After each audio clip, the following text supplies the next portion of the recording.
welcome to my first step ever, yet another episode of our podcast. I'm so happy that you're back here and listening to us today because we bring to you the stories that really help empower you, inspire you to take your first step towards your journey. And today we have invited an amazingly determined and focused personality. She went through some difficult situations in her life, but she emerged out of it. How? And we are going to discuss about it. The leading coach, best-selling author, and speaker we have in our show today, Shilpa Kulshrestha. Hi, Shani. Thank you. It's a pleasure to be here. I am excited this because I had a lot of questions in my mind and I'm really intrigued by our journey because you have faced a situation in your life which a lot of us face day to day and even during COVID, which is you have seen a lowest point in your life, or maybe you haven't seen it that way, but a lot of us think losing your job when you're doing really well in your career is a sudden it's quite of a shock, and like if you're not prepared, it's difficult. So I assume you were not prepared for it and you were not expecting it. So I really want to start from that point in your journey, in your story, because what happened after that is amazing and we would really like to unpack and unfold that in our episode today. So my first question to you, Shilpa, is were you prepared for that sudden blow that happened? You were working at Westpac as a program development over there. So how did it go for you? Why did the sudden change happen, or how did you feel about it at that point in time? Were you prepared for that? Yeah. So definitely, if you ask me, I wasn't prepared for that. Should I have been prepared? I think long back, 5 years back, I should have been prepared for it. And you called it the difficult time. I call it one of the best things that ever happened to me. Had it not happened, I would have continued to be there. I would have continued to work on something that was not my forte, and which I knew for 5 years. And I call 5 years before, because before 5 years, it was fine. But in the last 5 years, I just slipped into an average game. So you said that you were doing great. I don't think I was doing great. And I'm very sure I wasn't, because if I was, my position would not have got redundant, right? So it's something that we tell ourselves, we stay in that illusion that I am best at what I do. Was I great? Yes. To start with, for the 10 years in my life, I was outstanding. But slowly, I started taking things for granted. I started understanding that this is not what I love.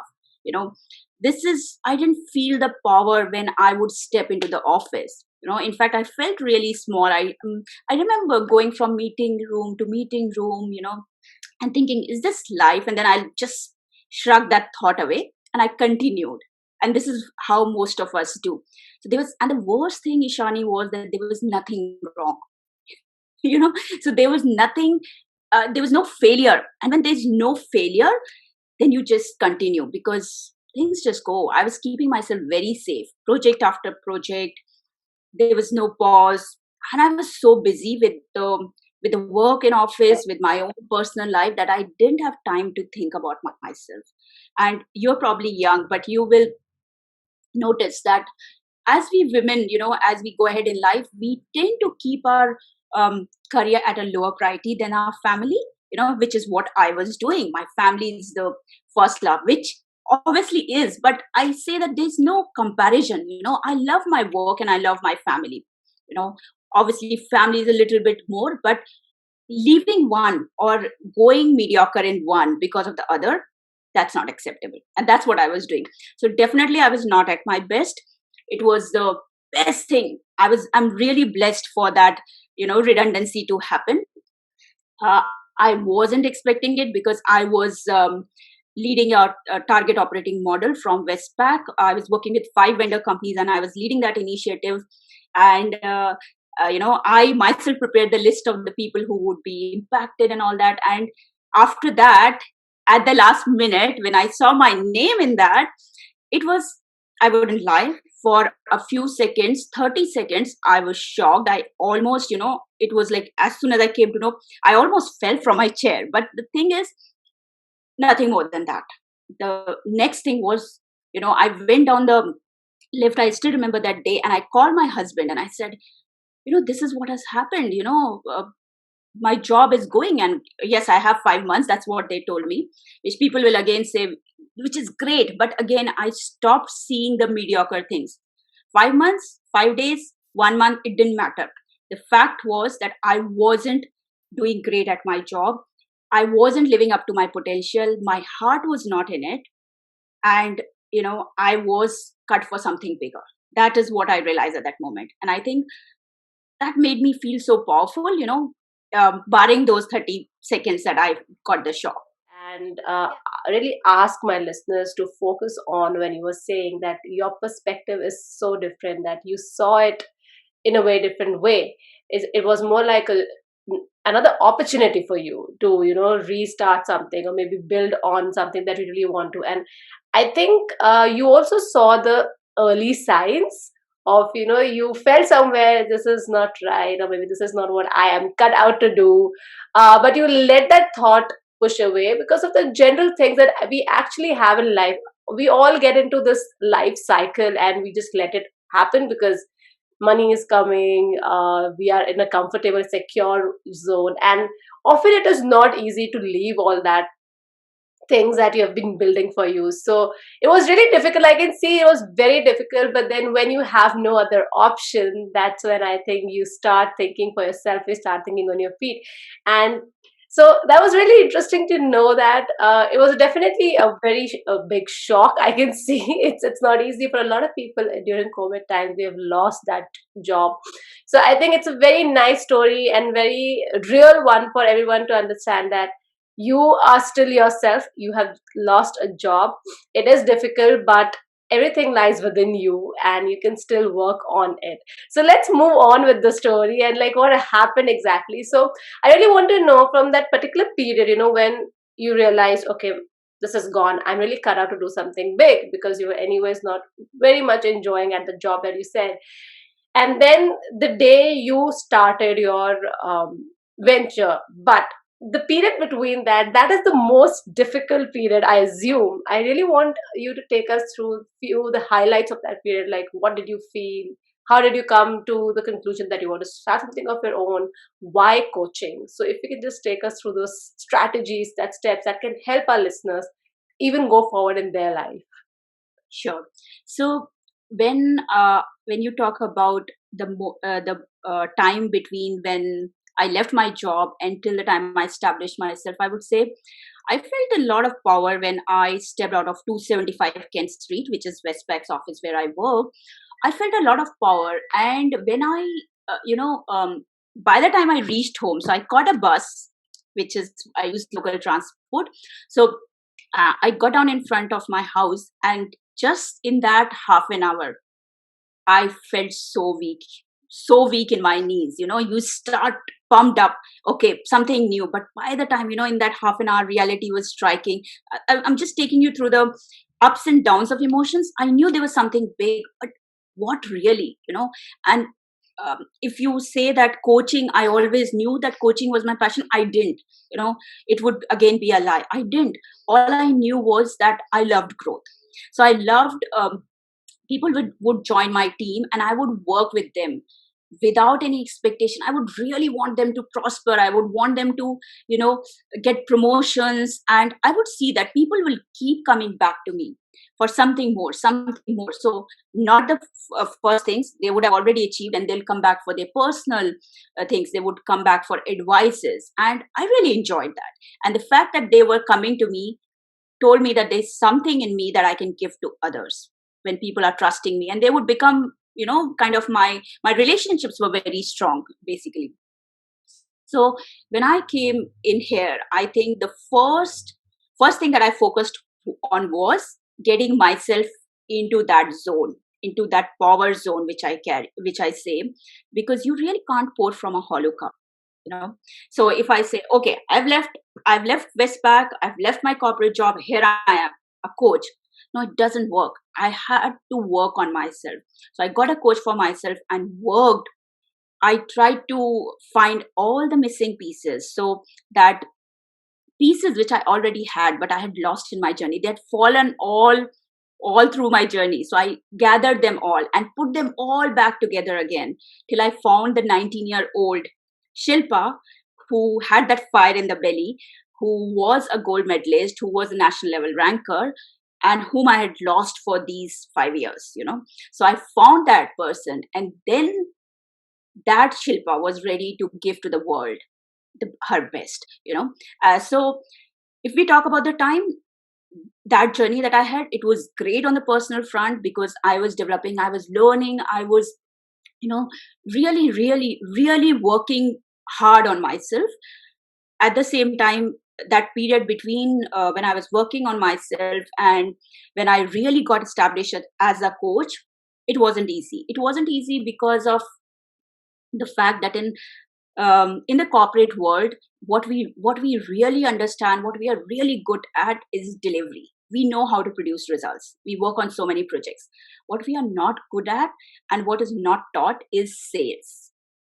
So no matter how much you do, it's a very different ball game, Ishani, when you are in the corporate, when you are working at a job, and even if you don't work that well in a day, that big paycheck comes to your bank account every month religiously. You don't have to do any special efforts for it. Just you have to do the day job. And even though you are a mediocre, you get that. But it's a very different ball game in entrepreneurship. So you stand in the market and you say, here I am there to serve you and pay me for what I am worth. It's not easy because nobody had taught me that. So I did struggle with, it was only by word of mouth. So it went on for a while, and there was a time when my bank balance was reduced to $500, just $500. So at that time, I had to be really resourceful, pull everything that I had. So I even went to the extent of drawing a wall right in the middle of my living room so that I can give a portion of my house on Airbnb. But I think it all worked well. And when we achieve a milestone, we got to a level of $500,000 in the very first year of our entrepreneurship, which is a great deal. But there were initial 2-3 months when we did struggle. But Ishani, it is not what we achieve that matters. It is who we become in the journey. And I think the kind of person I became in that journey, I'm really, I'm really in love with that person. Your story is amazing. It's so interesting. It's packed with all ups and downs and the struggles, achievements. But as you mentioned very beautifully over here, that it is the person that who you become really empowers you with the entire journey. Before we move ahead, I really wanted to touch upon a few points in your journey when you mentioned that there was some point where you were in a very very difficult situation, as you mentioned, that you just had like $500 in your bank.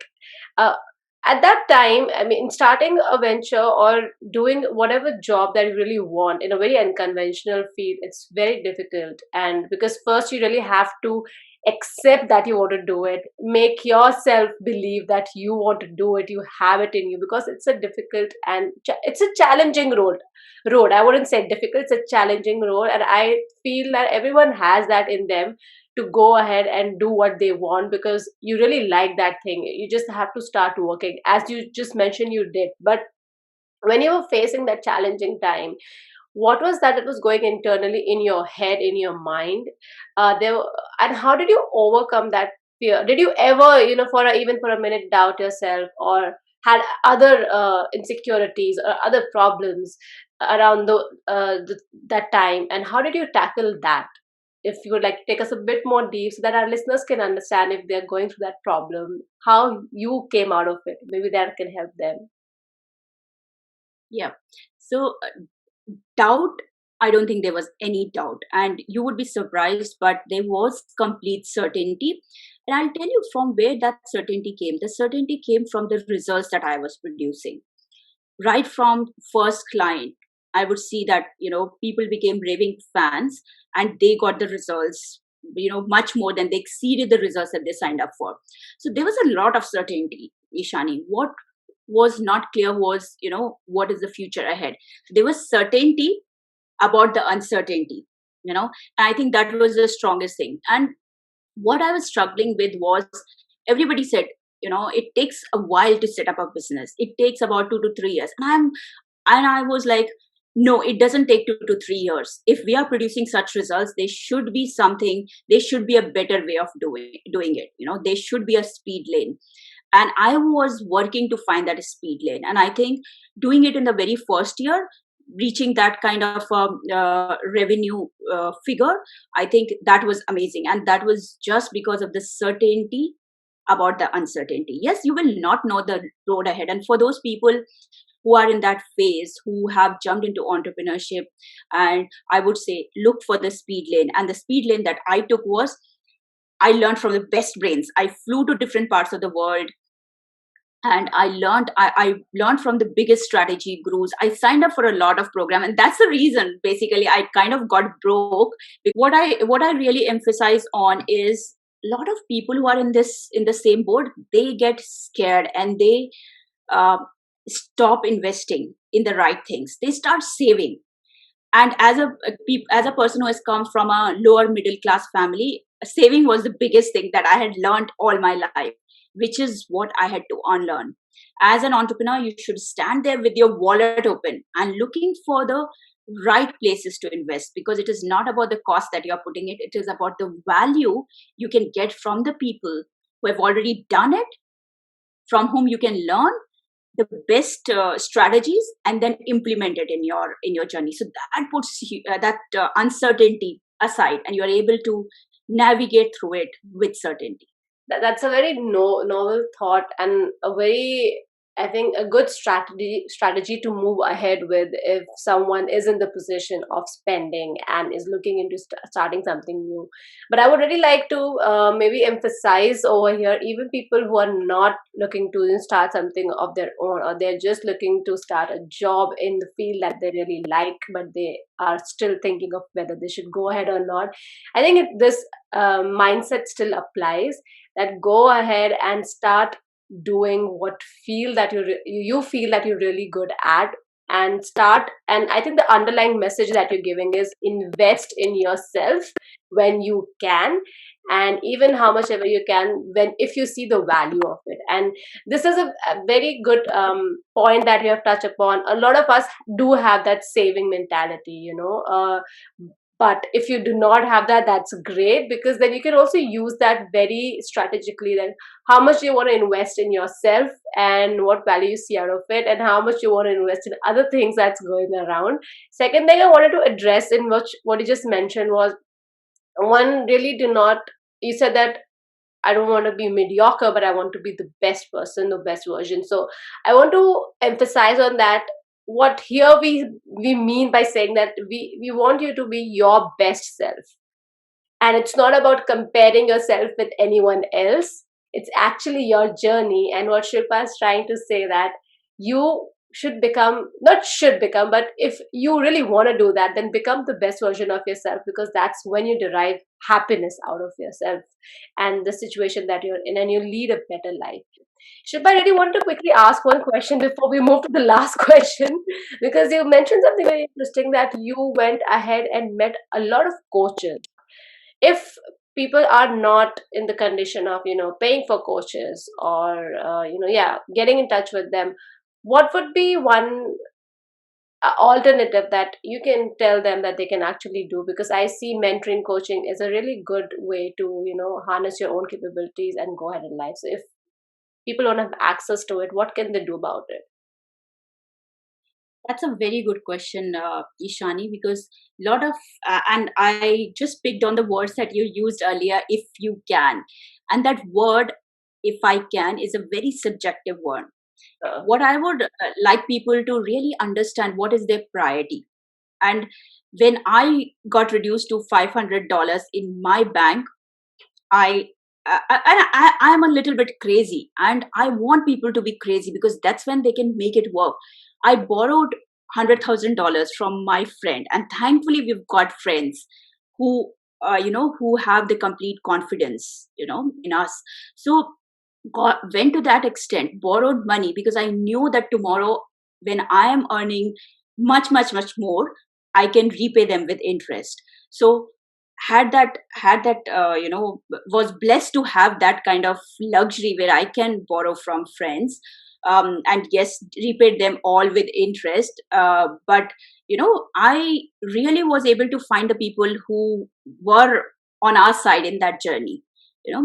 For the people, so you have to see what is your priority. And I'll tell you, while I was investing $10,000 in this course, 5,000 in that course, 20,000 in something else, I was not spending $10 on eating out. I That was not my priority. So the reason I'm mentioning this example is, a lot of people think it's only $10. Let's eat, just lunch outside when you are doing your weekdays. But I wasn't investing in that. I wasn't spending in that. I was investing in better things because those were my priority. So you have to understand your priority.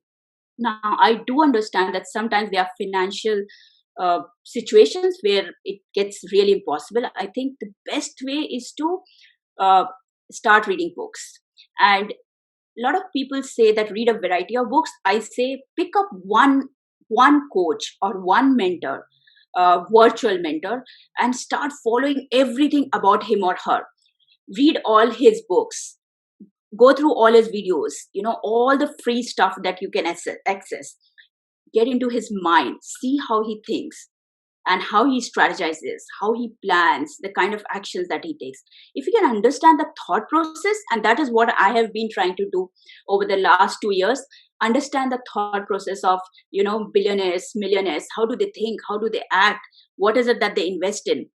If you can get that, nothing like it. So go deep rather than go wide, and then go to another one, go deep into his thought process and learn from that, because these people have already established themselves, and no use reinventing the wheel.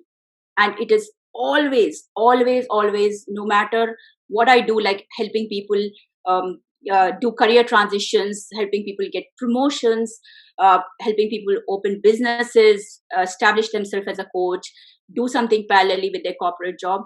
It is always a game of mindset. So if you can learn from these people, nothing like it. I'm glad I asked you this question because now I see how you were moving forward in your life. It's because of your mindset, which is, it's not that if you can, it's like I can. And when you state that I can, you find ways to go ahead and do that. And that, thank you so much for giving us some really handy tips that if that when I say that I can, then you start thinking of, okay, how can I go forward? And then the first thing is to prioritize where to invest your money in. So thank you so much. And also answering the question that how can people, start looking out for coaches, maybe their book. And I really like your line when you said that go deep rather than going wide. So let's just moving on to the last segment of this interview. And it's been really interesting, and I've been learning a lot along the way as well. Uh, so you nearly hit 500,000 in your own venture in the first few months.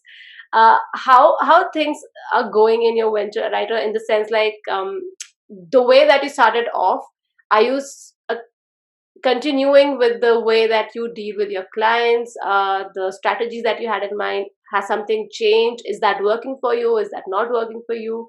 Something that really want to take us through with our listeners. Yeah.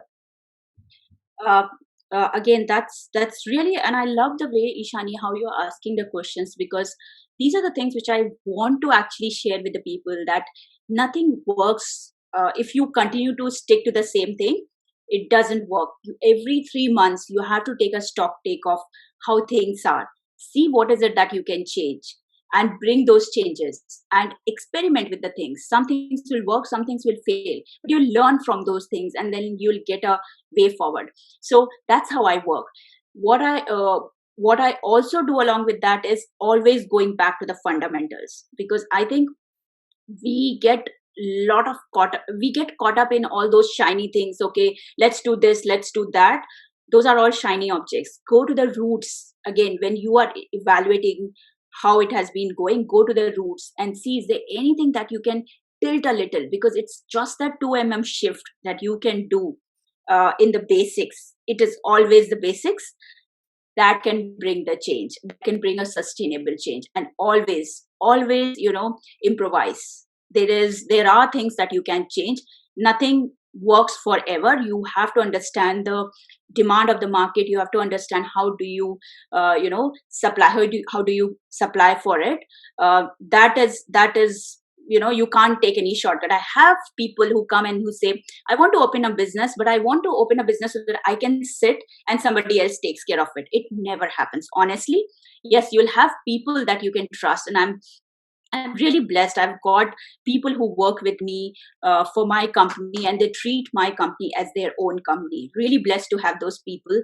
But still, it doesn't mean that I'll sit back and I'll just relax. Yes, I can take it a little bit light, but I cannot totally go from that business. So you always have to be there for whatever you have, stood up. Always 3 months you need to go back and see what is it that you can change. Awesome. I think we got some really golden nuggets of wisdom from you in the past few minutes. So I see that you started up a journey by believing in yourself, having the right perspective, as you mentioned. Then you went on and you had this plan in your mind, but then when the situation got challenging, you set your priorities really high. And that was an amazing message that you gave us, that tell yourself that I can. And the third thing that you mentioned, that always review your performance, because the world is constantly changing and you cannot achieve the world with the same tools every time. You need to keep sharpening it. So thank you so much for all those great, lovely tips and advice. And the last thing before you leave, I would really like to ask you if you would like to leave our listeners with any quote or a saying that you really resonate with, or you would love to share with everyone. Yeah, sure. So I think the one thing that I always say is that every human being is born to stand tall.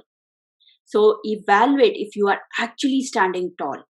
Evaluate if your shoulders are high, your chin is up, and if you're feeling the confidence in your body. If not, is something that you need to change. And that change could be across any area. What I call this is the triangle of life, which is one side, it is your achievements, which is your career, your business, the money that you are making.